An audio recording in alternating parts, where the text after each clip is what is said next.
Hello dear learners, welcome to Quick Preparation. Today from this video I am going to start class 9th ICSE Chemistry.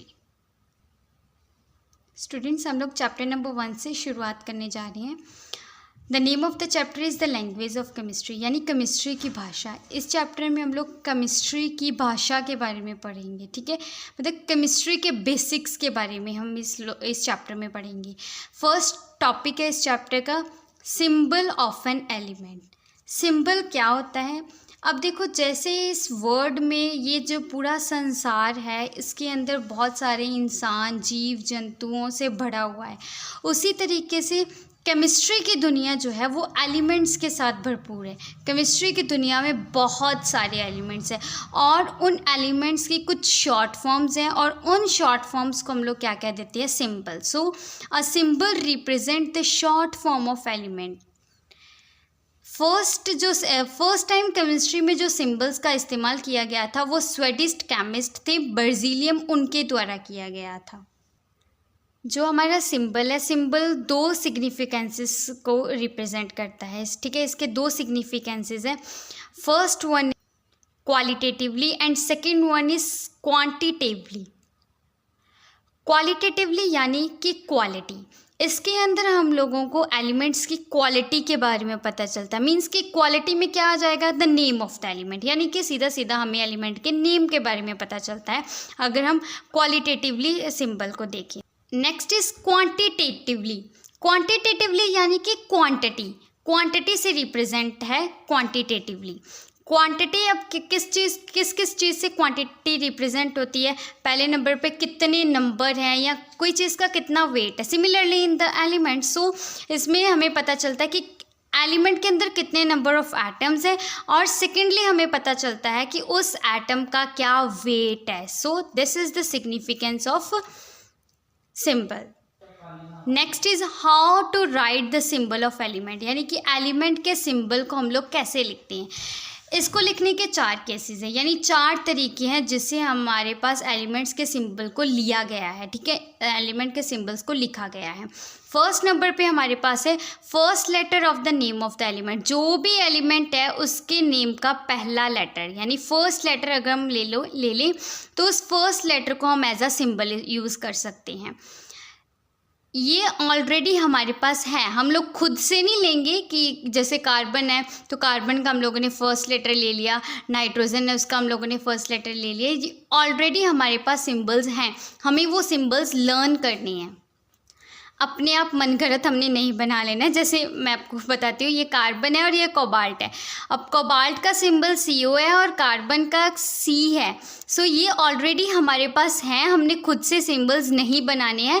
हम यहाँ पर आपको just ये बता रहे हैं कि सिंबल्स कैसे लिए गए हैं. ठीक है, सेकेंड हमारे पास तरीका है जिस तरीके से सिंबल्स लिए गए हैं. Second one is first two letter of the element. First में हमने फर्स्ट लेटर लिया, सेकेंड वाले तरीके में हमने पहले दो लेटर ले लिए. कुछ एलिमेंट ऐसे हैं जिनके हम लोगों ने पहले दो लेटर्स लेकर उनके सिंबल्स बनाए हैं.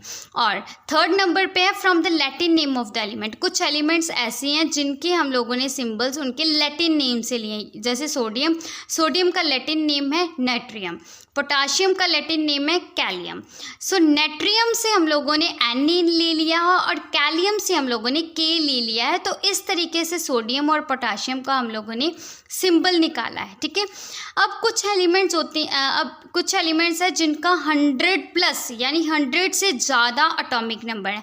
Element with atomic number greater than 100 have 3 letter as it symbol. यानी कि वो एलिमेंट जिनका 100 से ज़्यादा एटॉमिक नंबर है उनको हम लोग कैसे लेते हैं, उनका सिंबल कैसे लेते हैं कि उनके हम लोग उसमें से हम लोग 3 लेटर्स निकाल लेते हैं और उन 3 लेटर को हम लोग एज अ सिंबल यूज़ करते हैं. जैसे यूनिलिबियम, यूनिट्रिबियम.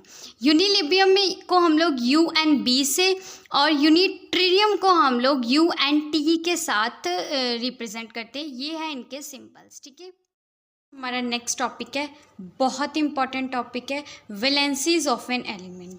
अब वैलेंसीज क्या होती हैं? हमारे पास जो एलिमेंट्स होते हैं ना, हर कोई एलिमेंट जो है, जैसे इस दुनिया में हर इंसान को ये पड़ी है कि मैं सक्सेस हो जाऊँ, मैं कहीं ना कहीं स्टेबल हो जाऊँ. ठीक है, उसी तरीके से जो केमिस्ट्री में एलिमेंट्स है वो सारे के सारे एलिमेंट्स भी क्या होना चाहते हैं, स्टेबल होना चाहते हैं, किसी से कुछ ना कुछ लेकर या कुछ इलेक्ट्रॉन्स गेन करके या कुछ इलेक्ट्रॉन लॉस करके, कुछ दे के या कुछ लेके वो क्या करना चाहते हैं, अपने आप को स्टेबल करना चाहते हैं।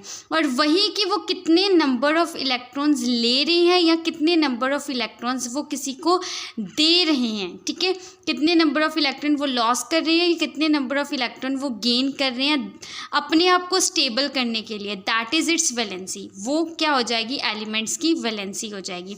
मैं आपको एक एग्जांपल से अब समझाती हूँ। मान लो कि हमारे पास एक गेम है, उस गेम में हमारे पास दो टीम्स हैं, team A and team B, ठीक है। और उस में हमें क्या चाहिए, टीम ए और बी दोनों में हमें इक्वल नंबर ऑफ़ यानी स्टेबल, अगर ए और बी दोनों टीम्स को स्टेबल करना है तो दोनों के अंदर 4 प्लेयर्स होने चाहिए। लेकिन हमारे पास टीम ए के पास 3 प्लेयर्स हैं और टीम बी के पास 5 प्लेयर्स हैं। सो हमारे पास क्या होगा कि मान लो कि ये क्या है, टीम ए भी एक एलिमेंट है और टीम बी भी एक एलिमेंट है। अब टीम ए हमारे पास क्या करेगी, बी से एक प्लेयर क्या कर लेगी, ले लेगी, यानी इट विल टेक, गेन कर लेगी, ये एक प्लेयर ले लेगी और 4 प्लेयर्स बना के स्टेबल हो जाएगी। और जो हमारे पास बी टीम है उसने भी क्या किया, एक प्लेयर दे दिया, किसको दे दिया, ए टीम को दे दिया, एक प्लेयर लॉस कर लिया और उसने भी अपने पास 4 प्लेयर्स बना लिए और स्टेबल होगी। इस तरीके से एलिमेंट्स क्या करते हैं, या तो जैसे बी एलिमेंट ने क्या कर दिया, कुछ बी टीम वालों ने क्या किया, अपने एक मेंबर को इधर भेज दिया, उसी तरीके से एलिमेंट्स क्या करते हैं, अपने एक इलेक्ट्रॉन को दूसरे एलिमेंट्स के साथ क्या कर देते हैं, शेयर कर देते हैं और खुद स्टेबल हो जाते हैं। ये भी स्टेबल हो गया और ये भी स्टेबल हो गया। सो यही फंडा है। ये जो एक गेन हुआ है वो ए का क्या है, वैलेंसी है, और ये जो बी में ये जो लॉस हुआ है ये इसकी क्या हो गई, वैलेंसी हो गई, ठीक है। अब हमारे पास क्या है, जो गेन करेगा उसके ऊपर क्या आ जाएगा, पॉजिटिव चार्ज आ जाएगा, और जो लॉस करेगा उसके ऊपर क्या आ जाएगा, नेगेटिव चार्ज आ जाएगा। Is that clear? सॉरी, जो हमारे पास गेन कर रहा है उसके ऊपर हमारा आएगा नेगेटिव चार्ज, और जो हमारे पास लॉस कर रहा है उसके ऊपर आएगा पॉजिटिव चार्ज, ठीक है। जो लॉस करेगा उसके ऊपर पॉजिटिव चार्ज आ जाएगा और जो गेन करेगा उसके ऊपर क्या आ जाएगा, नेगेटिव चार्ज आ जाएगा। अब है हमारे पास valency of metal and non metal. Metals की जो वैलेंसी होती है ना, the number of electron lost. अब मैंने क्या कहा था कि वैलेंसी क्या होती है कि कितने इलेक्ट्रॉन लॉस हुए या गेन हुए। और अब अगर तो किसी एलिमेंट के अंदर इलेक्ट्रॉन लॉस हो रहे हैं और फिर उसकी वैलेंसी आ रही है, यानी वो क्या है, मेटल है। और अगर किसी इलेक्ट्रॉन के अंदर किसी भी एलिमेंट के अंदर इलेक्ट्रॉन्स गेन हो रहे हैं, the number of electron gain is it's valency.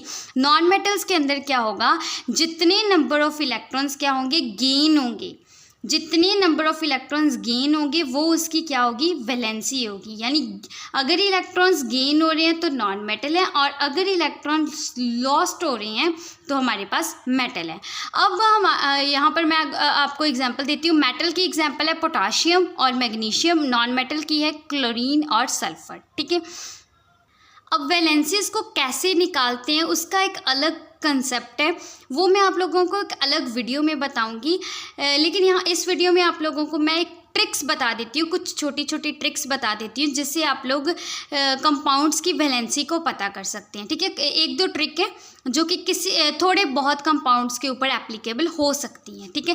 पहले नंबर पे है, आप लोगों ने देखना है कि जो भी कंपाउंड है उसके अंदर कितने नंबर ऑफ़ हाइड्रोजन एटम्स हैं। ये जो ट्रिक्स हैं ये उन्हीं के लिए, उन्हीं कंपाउंड्स के लिए वैलिड है जिनके साथ एक ही एलिमेंट अटैच हो, ठीक है। जैसे एक कार्बन ही अटैच है, एक पोटाशियम ही अटैच है, ठीक है। उनके ऊपर ही ये ट्रिक जो है वो वैलिड है। अब देखो क्या है पहली trick, number of hydrogen atom. जो भी हमारे पास कंपाउंड है उसमें हमने देखना है कि कितने नंबर ऑफ़ हाइड्रोजन एटम है। जितने नंबर ऑफ़ हाइड्रोजन एटम है उतनी उसकी क्या हो जाएगी, वैलेंसी हो जाएगी। जैसे CH4 4 हाइड्रोजन एटम है तो 4 ही इसकी क्या है, वैलेंसी है। नंबर ऑफ़ क्लोरीन एटम, जितने क्लोरीन एटम है, KCl में 1 क्लोरीन है तो 1 इसकी क्या होगी, वैलेंसी होगी। नेक्स्ट है नंबर ऑफ़ ऑक्सीजन एटम। यहाँ पर मैंने क्या लिखा है, डबल द, यानी कि जितनी ऑक्सीजन है उनको हम लोगों ने क्या कर देना है, डबल। अगर एक ऑक्सीजन है तो 2 वैलेंसी हो जाएगी, अगर 2 ऑक्सीजन है तो 4 वैलेंसी हो जाएगी, अगर 4 ऑक्सीजन है तो 8 वैलेंसी हो जाएगी। इस तरीके से जैसे FeO है, इसके अंदर एक ऑक्सीजन है लेकिन वैलेंसी 2 हो जाएगी। क्यों हो जाएगी? क्योंकि डबल हो जाएगा ऑक्सीजन का, ठीक है। सो ये जो मैंने आपको पहले बताया कि ये ट्रिक्स उन्हीं के लिए वैलिड है जिनके अंदर एक ही एलिमेंट है, ठीक है, जो एक ही एलिमेंट के साथ अटैच हुए हैं। अब देखो ये एक नोट है कि अगर तो 1 वैलेंसी होगी तो हम उस कंपाउंड को मोनोवैलेंट कहेंगे, 2 वैलेंसी होगी तो डाईवैलेंट, 3 होगी तो ट्राईवैलेंट, 4 होगी तो टेट्रावैलेंट। ओके स्टूडेंट्स, हमारा नेक्स्ट टॉपिक है रेडिकल्स। अब रेडिकल्स क्या होते हैं? मैंने आपको बताया था कि जो हमारा वैलेंसी होती है वो पॉजिटिव चार्ज भी होता है, नेगेटिव चार्ज भी होता है, ठीक है। वैलेंसी के ऊपर क्या होता है? पॉजिटिव चार्ज भी होता है, नेगेटिव चार्ज भी होता है। अब वैलेंसी तो हो गया कि कोई एक एलिमेंट हो गया, उसके ऊपर पॉजिटिव चार्ज है, उसके ऊपर नेगेटिव चार्ज है, और कितने नंबर ऑफ पॉजिटिव चार्ज है, कितने नंबर ऑफ नेगेटिव चार्ज है। अब क्या, वहीं से ये रेडिकल्स का कंसेप्ट आता है, कहते हैं इट इज़ एन एटम। ये एक एटम हो सकता है या एक से ज़्यादा एटम्स हो सकते हैं, ठीक है। एटम और a group of atom of the same और डिफरेंट एलिमेंट, यानी मान लो एक मैंने ले लिया नाइट्रोजन एटम, ठीक है, नाइट्रोजन, और एक मैंने ले लिया हाइड्रोजन एटम। अब नाइट्रोजन एक अलग एटम है और हाइड्रोजन एक अलग एटम है। अलग अलग एटम्स भी हो सकती हैं और एक एटम भी हो सकता है, ठीक है। एक सेम एटम्स भी हो सकते हैं या डिफरेंट एटम्स भी हो सकते हैं, ठीक है। और ये दोनों मिलके एक सिंगल यूनिट का काम कर रहे हैं, दोनों मिल रहे हैं और मिलके एक सिंगल यूनिट का काम कर रहे हैं विद हैव पॉजिटिव और नेगेटिव चार्ज, यानी इनके ऊपर यहाँ पॉजिटिव चार्ज होगा या नेगेटिव चार्ज होगा, ठीक है। अब ये NH4 प्लस जो है ये एक रेडिकल है और ये एक अमोनियम रेडिकल है। मैंने आपको बताया रेडिकल्स क्या होती हैं, ये एटम होते हैं या ग्रुप ऑफ एटम होती हैं जिनके अंदर एक सेम या अलग अलग प्रकार के क्या होते हैं, एलिमेंट्स होते हैं, और वो मिलके एक सिंगल यूनिट बनाते हैं। सिंगल यूनिट तो बनाते हैं लेकिन इनकी खासियत ये होती है कि इनके ऊपर चार्ज होता है, यहाँ तो पॉजिटिव चार्ज होगा, यहाँ तो नेगेटिव चार्ज होगा, ठीक है। एक सिंगल यूनिट हो गए जिनके ऊपर पॉजिटिव या नेगेटिव चार्ज होगा। जैसे एग्जांपल मैंने अभी आपको दी अमोनियम रेडिकल की, NH4, इसके ऊपर क्या है, पॉजिटिव चार्ज है। क्लोराइड रेडिकल एक अकेला, मैंने कहा था कि एक सिंगल एटम भी हो सकता है, एक एटम भी हो सकता है, यहाँ पर एक ही एटम है, उसके ऊपर नेगेटिव चार्ज है, ठीक है। अब रेडिकल्स जो है वो 4 टाइप के होते हैं। बेसिक रेडिकल जो है वो होते हैं जिनके ऊपर पॉजिटिव चार्ज होता है। एसिड रेडिकल्स वो होते हैं जिनके ऊपर नेगेटिव चार्ज होता है। सिंपल रेडिकल्स वो होती हैं जो एक ही एटम से बने हुए होते हैं। कंपाउंड रेडिकल्स वो होते हैं जो एक या एक से ज़्यादा रेडिकल्स के बने हुए होते हैं। अब देखो यहाँ पर जो मैंने एग्जाम्पल्स लिखी है, एग्जाम्पल्स पे मैंने क्या लिखा है, 1 + 2 + 3 + 4 +, यानी कि जो रेडिकल्स होते हैं वो 1 + 2 + 3 + 4 + -1 -2 या 2 -3 -4 नेगेटिव, इस तरीके से होते हैं, ठीक है। तो स्टूडेंट्स आज के लिए इतना ही। इसके नेक्स्ट पार्ट में हम लोग पढ़ेंगे केमिकल फार्मूला। अगर आपको वीडियो अच्छी लगी हो तो लाइक द वीडियो, चैनल को ज़रूर सब्सक्राइब करना ताकि आप लोगों को नोटिफिकेशन मिलती रहे नेक्स्ट वीडियो के लिए। Thank you.